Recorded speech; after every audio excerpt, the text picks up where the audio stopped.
ठीक है। अग्नि को कंट्रोल करता है जल। ठीक है। जल को कंट्रोल करता है पृथ्वी।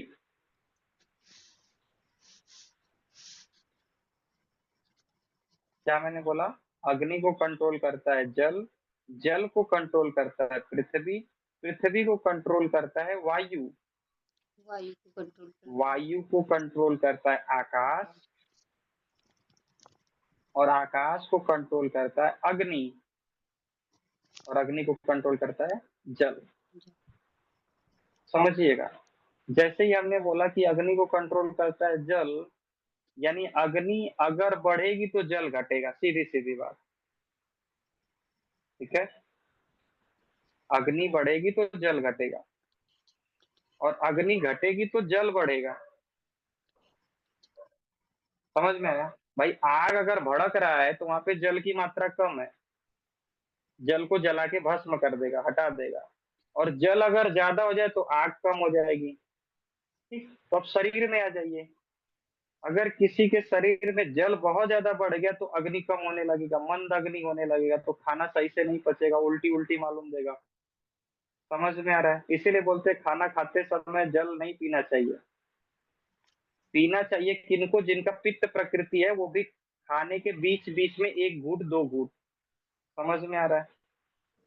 नहीं तो बोलते खाना खाने के 30-40 मिनट बाद पीना चाहिए। अच्छा, सूत्र हर जगह अप्लाई होता है? नहीं, समझ हर जगह अप्लाई होती है। समझ कि शरीर की स्थिति क्या है। जैसे मैं बोल रहा हूँ तो मेरा अग्नि बढ़ रहा है, तो इसीलिए मटकी का पानी लेके बैठा हूँ, पीता रहता हूँ। समझ में आ रहा है? तो नियम कानून दरअसल होते ही नहीं है, समय और परिस्थिति के अनुसार नियम कानून बनते हैं। समझ में आ रही है बात? तो जब अग्नि बढ़ा तो जल कम हुआ।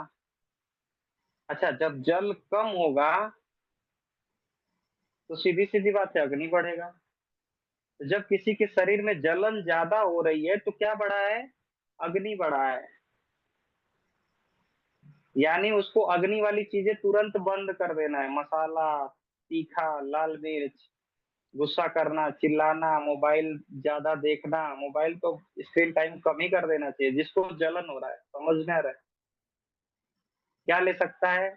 धनिया, सौंफ, इलायची, सतावरी, मूसली, सुखशेखर रस, ये सब ले सकता है जिसका अग्नि बढ़ा हुआ है, वो भी गाइडेंस में, परामर्श में। समझ में आ रही है बात? अच्छा, जिसका अग्नि कम है, यानी डाइजेशन नहीं हो रहा है, तो उसको दीपन पाचन, यानी उसकी अग्नि को बढ़ाना है, तो खाना खाने के पहले अदरक का टुकड़ा ले सकता है। सारा साइंस, सारा विज्ञान समझ में आएगा, सारा खेल समझ में आएगा। समझ में आ रही है बात? एक एक विज्ञान सब समझ में आ जाएगा। चलिए आगे बढ़ते हैं। ऐसे ही पांचों तत्वों को समझे तो यहीं पे पूरा खेल समझ में आ जाएगा। समझ में आ रहा है? अभी सिर्फ जल और अग्नि को लिया गया है, ऐसे ही वायु और आकाश को भी ले सकते हैं। ठीक है। चलिए आगे बढ़ते हैं। अच्छा, अभी जो मैंने बताया इसमें किसी को कुछ ना समझ में आया?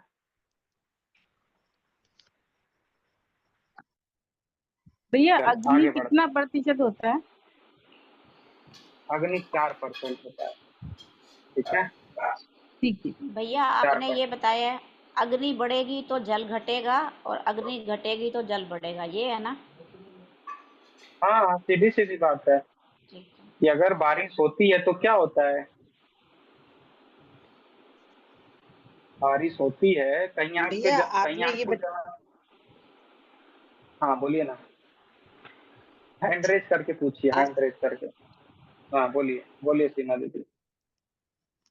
अग्नि को कंट्रोल जल करता है, जल को कंट्रोल पृथ्वी करती है, पृथ्वी को कंट्रोल वायु करती है, वायु को कंट्रोल शायद आकाश बोले थे क्या? हाँ,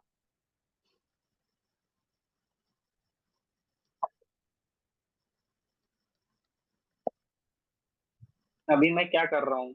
अग्नि को कंट्रोल कर रहा हूँ। ठीक है। मिट्टी के बर्तन में जो पानी रहता है उसमें शीतलता का गुण आ जाता है। ठीक है। तो वो जल क्या कर रहा है, मेरे अग्नि को कंट्रोल कर रहा है। अगर अग्नि को कंट्रोल ना करूं तो वो अग्नि इतनी भड़क जाएगी कि मेरे रस रक्त मांस अस्थि मज्जा वीर्य को जलाने लगेगी। ठीक। तो हमें अपने बॉडी के प्रति अवेयर रहना है कि ये क्या मांग रही है। ठीक है।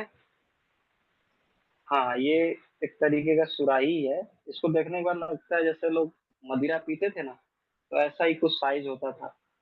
तो ठीक है, क्या करना है। मेरी बात समझ में आई? मणिपुर समझ में आया? अच्छा, मणिपुर जिसका अच्छा होगा उसकी दोस्ती बहुत अच्छी होती है सबसे। ठीक है। जो मरेल मरेल है, जिसके अंदर जान नहीं है, अग्नि की कमी है, चेहरे पे तेज गायब हो जाता है। समझ में आ रही है बात? इसी को केंद्र माना है हमने, सातों चक्रों को। इसी को पकड़ के सब क्लियर कर देंगे, सब कुछ। ठीक है। अभी तो आज दूसरा क्लास है। चलिए, अनाहत लिख लीजिए, अनाहत। अच्छा, मणिपुर स्ट्रांग रहेगा तो क्या होगा, आत्मविश्वास रहेगा, अनुशासन में रहेगा वो। ठीक है। और मणिपुर अगर ओवर एक्टिव हो गया तो भस्मक रोग हो जाएगा। यानी अग्नि बहुत ज्यादा बढ़ गया तो क्या होगा, कोई भी चीज खाएगा तुरंत तुरंत भस्म हो जाएगा। और एक राज की बात बताऊं, जो लोग ज्ञान लेते हैं ना ज्यादा, उनकी अग्नि बहुत प्रबल होती है, प्रचंड होती है। जो अच्छे लीडर होते हैं ना, उनकी अग्नि बहुत प्रचंड होती है। जो भी लोग किसी फील्ड में टॉप पे पहुंचे हैं, सबकी अग्नि प्रचंड होती है। समझ में आ रही है? और यही कारण होता है कि कई बार वो अग्नि को नहीं संभाल पाते हैं, तो अग्नि उन्हीं का विनाश कर देती है। यानी शक्ति इनमें बहुत होती है, प्रचंड होती है। ठीक है। ये शांत अपने आप को जब कर लेते हैं, वो बहुत मुश्किल से करते हैं, बहुत। नहीं तो इनका शांत रहना नामुमकिन होता है। ठीक है। अग्नि होती है इतना तेज कि भाई साहब हमेशा कटु कड़वा बोलते हैं अगर प्रबल हो जाती है तो। लेकिन अग्नि भड़कने के बाद भी अगर कोई अपनी वाणी पे लगाम और सहजता रखा, यानी उसने अपने पंच तत्वों को चलाना सीख लिया, तो असली जादूगर वो नहीं है जो बाहर जादू दिखा रहा है। असली जादूगर वो है जो अपने पंच तत्वों के साथ खेलना जान गया। और पंच तत्वों के साथ खेल रहा है मतलब उसका आज्ञा चक्र एक्टिवेट है, क्योंकि ये आज्ञा पांच तत्वों को देकर के उनका संतुलन बनाता है। इसी को गुरु तत्व बोलते हैं, इसको शिव तत्व बोलते हैं। आगे पढ़ेंगे, सीखेंगे। ठीक है। मजा आ रहा है? अभी क्लास का एंड होगा तो वीडियो कॉल पे लेंगे प्रश्न। ठीक है। व्हाट्सएप वीडियो कॉल पे। तो आज मणिपुर चक्र तक रहने देते हैं। ठीक है। अभी जिसका प्रश्न है तो वो पूछ सकता है। सपना दीदी।